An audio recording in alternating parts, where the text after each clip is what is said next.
कोपलें हर नई शाख पर फिर आ गईं, कोपलें हर नई शाख पर फिर आ गईं, फूल हंसने लगे तितलियां भाग गईं, बहके मधुप गीत गाने लगे, बहके मधुप गीत गाने लगे, याद में आपके हिचकियां आ गईं। जी हाँ दोस्तों, तो ये हिचकियां आपकी याद की वजह से आई हैं और आपकी याद आती है तो हम आपसे सीधे जुड़ जाते हैं। इस वक्त भी मैं कुछ इन्हीं यादों के साथ, कुछ बातों के साथ आपसे जुड़ रहा हूं। मैं सुस्मित आपके साथ 107.8 FM रेडियो जय घोष में, और आप सभी का बहुत बहुत स्वागत करता हूं। और साथ ही साथ समय है कार्यक्रम काव्यधारा का, जिसमें हम आपको मिलवाते हैं एक साहित्यकार से। तो आज भी हमने स्टूडियो में आमंत्रित किया है डॉक्टर शोभा दीक्षित भावना जी को। डॉक्टर शोभा दीक्षित जी, बहुत बहुत स्वागत है स्टूडियो में। बहुत बहुत नमस्कार आपका, दर्शकों का भी बहुत जी। और मित्रों, शोभा दीक्षित जी जो कि एक कवित्री हैं, साहित्यकार हैं, अपनी पंक्तियों के माध्यम से ये आपसे जुड़ेंगी, अपनी बातें बताएंगी। तो सीधे जुड़ते हैं और डॉक्टर शोभा दीक्षित जी से बात करते हैं। डॉक्टर शोभा दीक्षित जी, कैसे शुरुआत हुई आपके जीवन में कविताओं की? हाँ, ये प्रश्न तो खैर बहुत महत्वपूर्ण है, पर कहना चाहिए कि कविता है, गीत है, संगीत है, इससे मुझे बचपन से ही बहुत ही लगाव रहा जी। लेकिन मुझको इसमें विस्तार आकर के जब मैं सचिवालय में सेवाओं में आई, और यहाँ पे राज्य कर्मचारी साहित्य संस्थान है, तो उसके डॉक्टर दिनेश चंद्र अवस्थी सर हैं, और भी कई लोग हैं, डॉक्टर नरेश कात्यायन जी हैं, तो ये सब लोग जो है मुझे मिले वहाँ पर। और धीरे धीरे जो है मेरा कविता के पास प्रति जो रुझान था, जो टूटी फूटी चीज़ें मैं किया करती थी, उनको एक जो है समेकित रूप से उसको संकलित करना शुरू किया। और जब बड़े कवियों ने मुझे सुना तो उन्होंने कहा कि नहीं, आपके अंदर भाव हैं, कहने का ढंग है, और माता सरस्वती की कृपा से थोड़ा सा गावा भी लेती हूँ। क्या बात तो है। फिर ये हुआ कि नहीं, हाँ, इसको आगे बढ़ना चाहिए, और फिर धीरे धीरे इसी कविता के सिलसिले से जुड़ती चली गई। और आज ये मेरे जीवन का सबसे बड़ा सुकून का जो काम है वो यही है। और मैं अभी जो है सरकारी सेवा में थी, पिछले साल ही रिटायर हुई हूँ, तो इससे अच्छा मुझे जो है मानसिक शांति का कोई और तरीका नहीं लगता, जिससे समाज से भी जुड़ती हूँ, लोगों से भी जुड़ी हूँ, अपने आप से भी जुड़ती हूँ, और अपनी बात अपने ढंग से कह पाती हूँ। जो भी समाज में अच्छा है, बुरा है, जो महसूस करती हूँ उसको शब्द दे पाती हूँ। ये बहुत बड़ी उपलब्धि मैं मानती हूँ इसका। तो ये कितना समय हो गया? आपने बताया आप सचिवालय में थी कार्यरत। जी, मैं करीब 98 से जुड़ी हुई हूँ। एक लंबा समय लंबा समय हो गया, काफ़ी लंबा समय हो गया। मेरी 5-6 किताबें भी आ चुकी हैं, जी। और 3-4 तैयार हैं जो प्रकाशित होने को हैं। तो निरंतर ये कार्य चलता रहता है, अपने घर गृहस्थी काम। और ये लोग मुझसे पूछते हैं कि आपने, मेरे बच्चे हैं, गृहस्थी है, नौकरी भी रही, और नौकरी बहुत जिम्मेदारी की रही।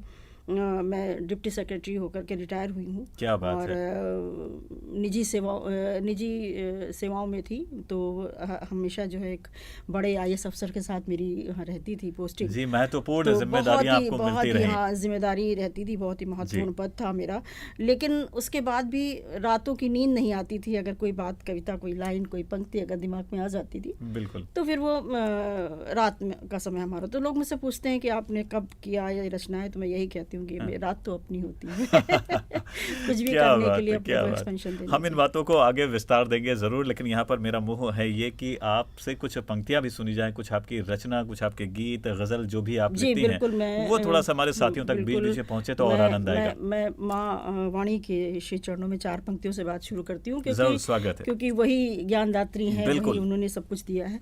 तो 4 पंक्तियां देखिएगा कि कोई जगदम्ब कहता है, कोई शारद बुलाता है, वाह, कोई ईश्वर कहे तुझको, कोई मालिक बताता है। क्या बात।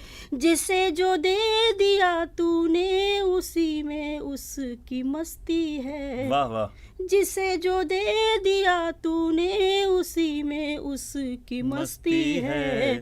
जिसे स्वर दे दिया, वो गीत की गंगा क्या बात है, क्या बात है, गीत की गंगा बहाता है। जिसे स्वर दे दिया, वो गीत की गंगा बहाता है।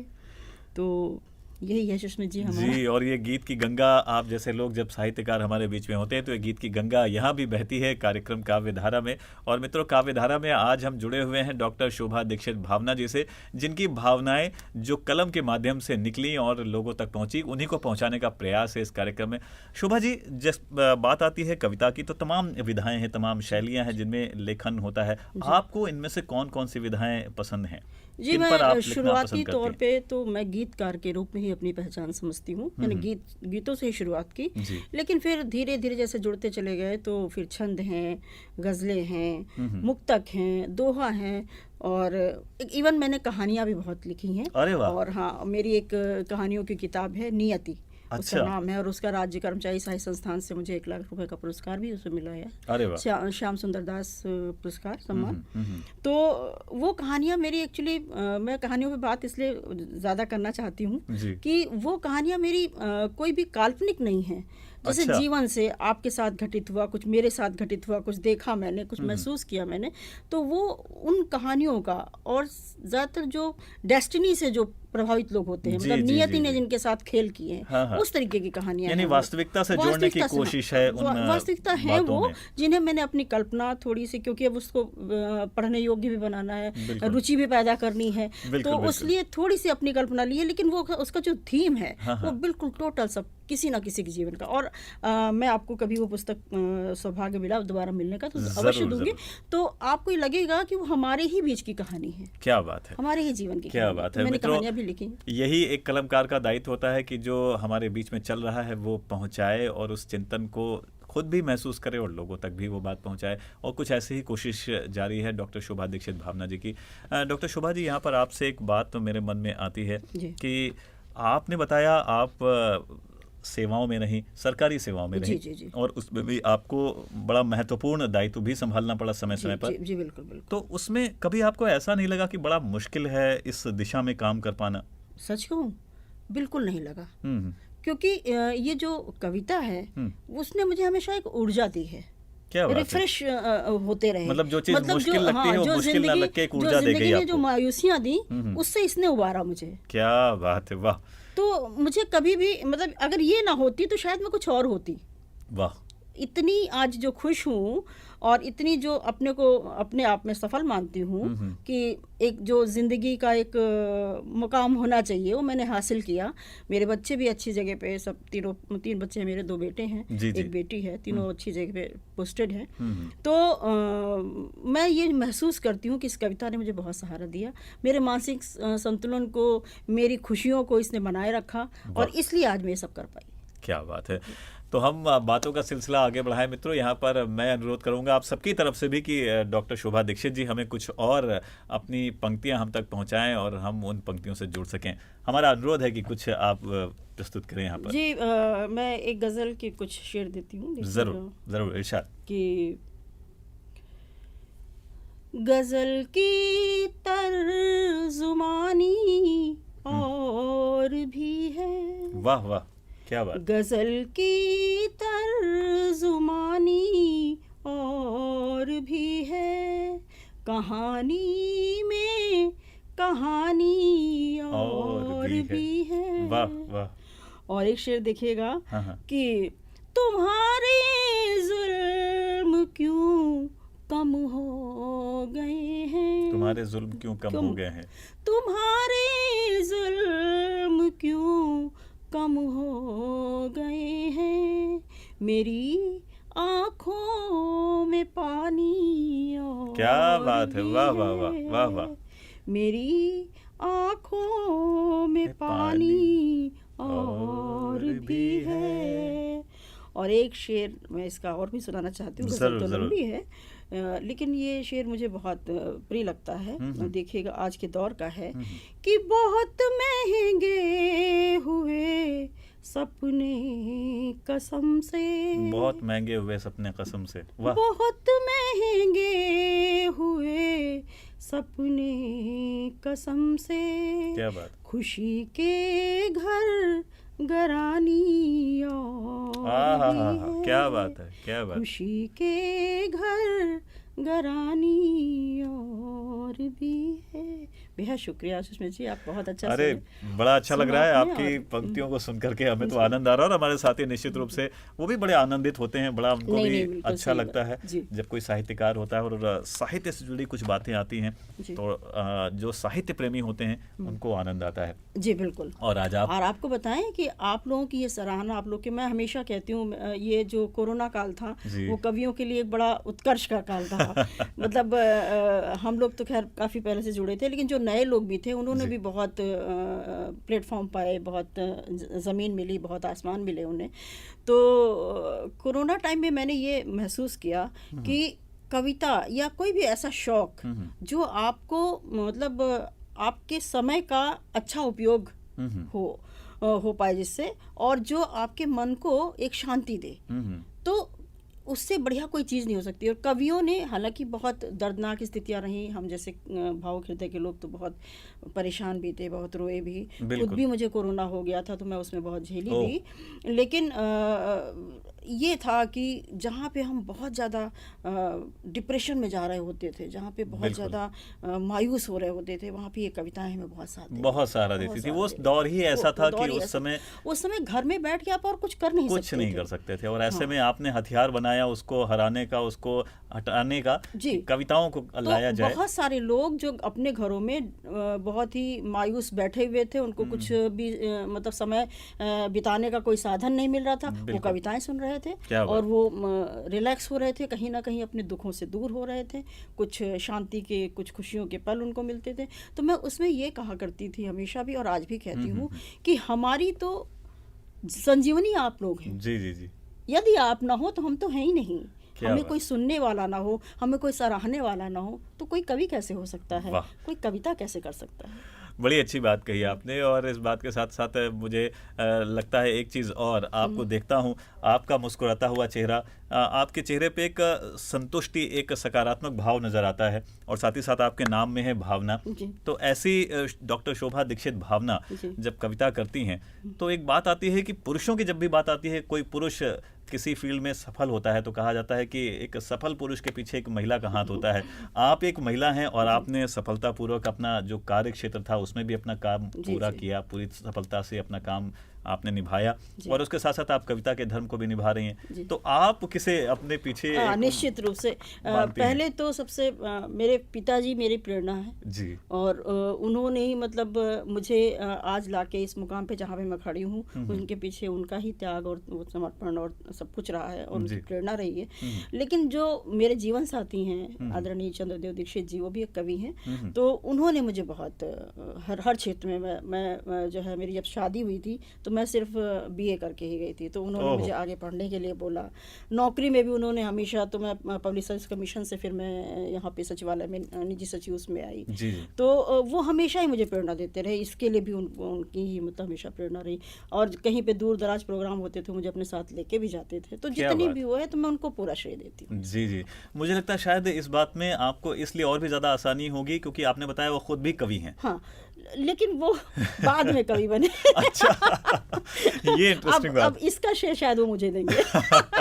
तो इसके लिए हमें मित्रों उनसे भी मिलना पड़ेगा और जी उनसे मैं जब बिल्कुल, बातचीत जी होगी बिल्कुल मैं तो उनको इस बात का भेजूंगी, अगर खुलासा आप अनुमति देंगे तो मैं उनसे भी कहूँगी। जरूर जरूर उनसे भी मुलाकात होगी। तो मित्रों, ये ऐसी रोचक बातों का सिलसिला भी जारी रहेगा, लेकिन यहाँ पर हमारा फिर से अनुरोध है डॉक्टर शोभा जी से कि वो अपनी एक और रचना हम तक पहुँचाएं और हम उनकी रचना से लाभान्वित हों।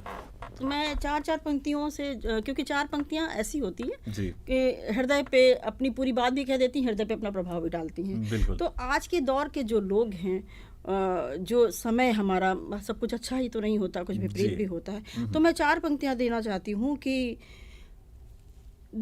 हमारा जो हृदय है ये है ना, वो एक ऐसी दिव्य शक्ति से भरपूर है कि वो तुरंत भाप जाता है कि जो मिलने वाला है वो आपसे किस तरह से मिल रहा है। बिल्कुल, तो मैं 4 पंक्तियाँ आपको देती हूँ, जरूर, स्वागत।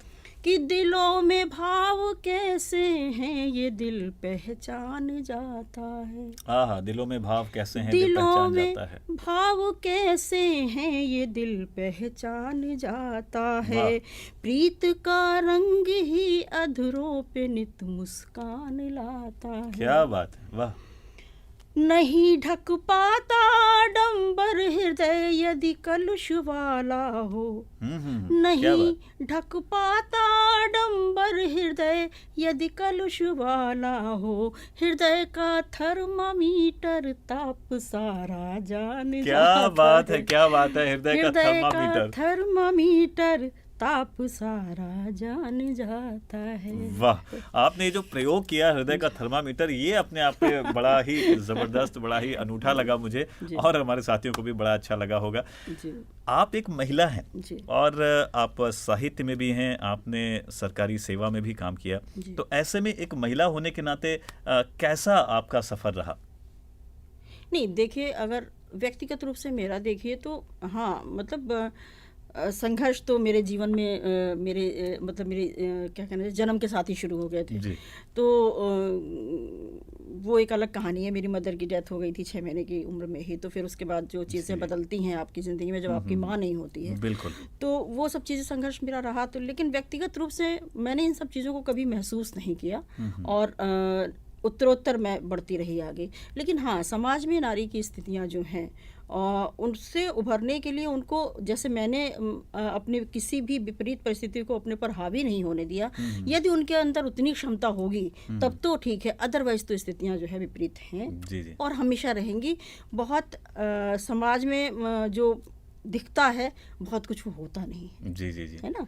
तो मैं अपनी तरफ से नारी अस्मिता पर 2 मुक्तक आपको जरूर जरूर, देना स्वागत चाहती है, हूँ। जरूर। तो पहला मैं देती हूँ जो हमारी उम्र की जो स्त्रियां रही हैं, जी। और अभी बहुत सारी हैं जिनको जो है झेलने पड़ते हैं बहुत सारी चीज़ें, तो उनके लिए देती हूँ 4 पंक्तियाँ। देखिएगा स्वागत है। कि विश्व मीरा सा पी लिया मैंने, विष मीरा सा पी लिया विश्व मीरा सा पी लिया मैंने, अपने अधरों को सी लिया मैंने, आहा। दिल की दिल में रही सदा मेरे, दिल की दिल में रही सदा मेरे, वाह।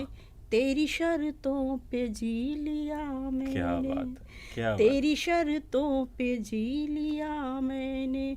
पर समाज अब बदल रहा है, और जो आज की लड़कियां हैं वो पढ़ी लिखी भी हैं, वो जी। अपनी शर्तों पे जीना भी जानती हैं, जी। तो वो क्या कहती हैं और उनको क्या कहना चाहिए, मैं वो 4 पंक्तियां आपको देती हूँ। जरूर। और मुझे बिल्कुल विश्वास है कि आपको और दर्शकों को ये पंक्तियां जरूर भाएंगी। बिल्कुल कि बिल्कुल।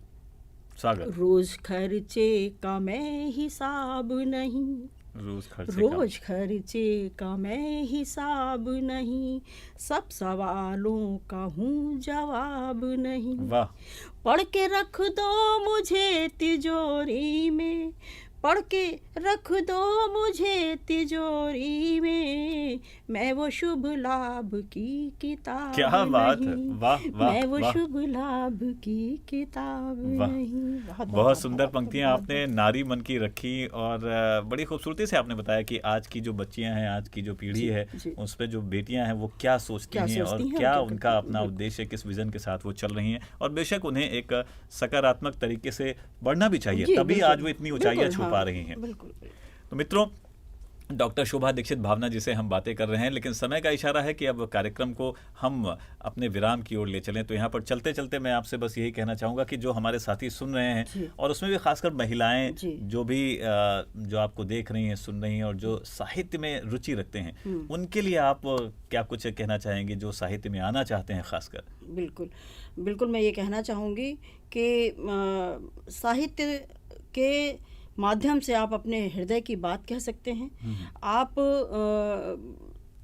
जीवन की सच्चाइयों को समझ सकते हैं, है ना, और अभिव्यक्ति का आपके पास एक बहुत ही ज़ोरदार तरीका होगा कि आप जो महसूस कर रहे हैं, आप जो समाज में चाहते हैं, जो कुछ अच्छा लग रहा है, जो आपको बुरा लग रहा है, वो आप अभिव्यक्त कर सकते हैं, और उसके साथ ही जो आप परिवर्तन चाहते हैं, आप उसके लिए भी एक पहल कर सकते हैं। तो एक कहते हैं कि तलवार से भी ताकत ज़्यादा कलम की होती है। और जब जब हमारे देश पे, और वैसे भी जब भी कोई परेशानी आती है, तो आप पुराना भी इतिहास उठा करके देख लीजिए कि कलम ने जो अपना काम किया है वो तलवार भी नहीं कर पाई। बिल्कुल सही बात है। तो ये एक तो बहुत बड़ी शक्ति है, और साहित्य से जुड़ना भी चाहिए, क्योंकि आप जब पढ़ेंगे तब गुनेंगे, और जब गुनेंगे तब आप लिखेंगे। तो जब लिखेंगे तो कुछ ना कुछ नया ज़रूर होगा। क्या तो बात। इसलिए आपको जुड़ना चाहिए, बहुत जुड़ना चाहिए, ज़रूर आना चाहिए इसमें, और अपनी अभिव्यक्ति को संसार के सामने लाना चाहिए पुख्ता तौर पर।